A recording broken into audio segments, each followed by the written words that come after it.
Now, we've been looking at this topic of trigonometry, right? And today I want to explore the different relationships in trigonometry. But before we do that, I just want to revise our basic right-angle trigonometry, right? Now, I've said in this question, using the tan trigonometric ratio, create an equation to find the side x. Amelia, can you tell me, what equation did you create? I did tan 30 Yep. equals to x over root 3. Okay, so just stop there for 1 second before I go on, right? All Amelia's done, it's really good. She's chosen this angle here, 30 degrees, and then she said, well, I'm going to label my sides in reference to that, opposite and adjacent. Did anyone choose tan 60? Just out of curiosity. Did anyone choose tan 60? No? Sam, didn't you choose tan 60, I think? Yeah. So here's the thing, year 10. In these kinds of questions, it doesn't actually matter which angle you chose. They both still work. This case is going to be easier though because that root 3 is on the bottom, okay? So either one would work, but this is perfectly fine. If most of you had tan 30 equals to x over root 3, that's perfectly fine, you can do that. And again, what's the question asking? It's just to find the side x. So I'm thinking about opposite operations. I just want to multiply both sides by what's in the denominator. X would equal to root 3 times tan 30. What did you guys get for that? 1. 1. Okay, perfect. So x is equal to 1. So we can label that there now. Right. Now here's the thing, year 10, right? When we've been looking at trigonometry here, we've only been exploring it in a very simple kind of right-angled case, and it feels very limited, right? Well, I want you to see a relationship that actually exists between our sides and angles that you might not have seen before. Matt, when you put in 1 over sine 30 in your calculator, what did you get? 2. You got 2? And Jordan, when you put in root 3 over sine 60 in your calculator, what did you get? 2. You also got 2, okay?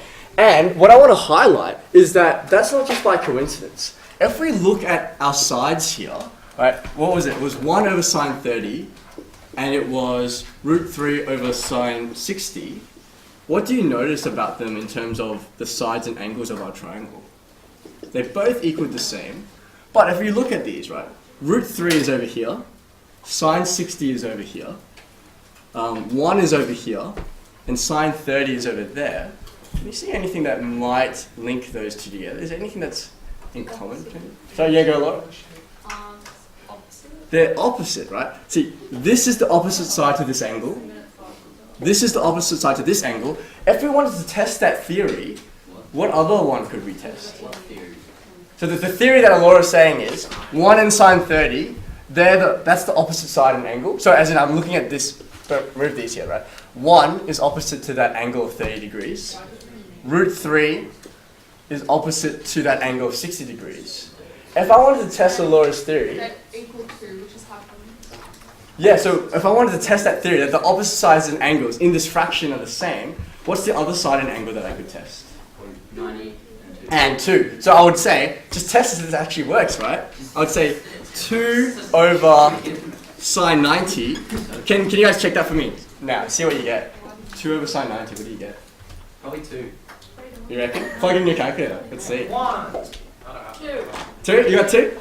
Can you guys see that? Yeah. Okay, so this is what I want to highlight for you today, right? Today we're going to explore something called the sine rule. What the sine rule is that it describes the relationships between pairs of opposite sides and angles. And the power of this is that it's not just for right-angle trigonometry that we've been looking at for so long, but we're actually going to expand this to any type of triangle. It will work for any type of triangle. The way I'm going to write this formula is in this way here. I've got a general triangle here. What I've done is these capital letters, they represent the angles at these corners. And these small letters, they represent the sides. And if you're feeling a bit lost with those letter examples, just come back to that number example. All I'm saying is, if I create a fraction with the length of a side and its opposite angle, then it's going to be the same for all of the other pairs of opposite sides and angles. I'm going to write it in this way, in this box here. And I want you to box that up for me. So can you write it at the top? You can't see it? Yeah. Okay, I'll write it here first and I'll rewrite it up there. Why is it put right? Sorry. A over, write this down for me, you 10. A over sine A. So this length here divided by the sine of this angle is equal to B over sine B. So again, just the length of the side in that angle equals to C over sine C. Can you write that down for me? Here, 10. Yeah.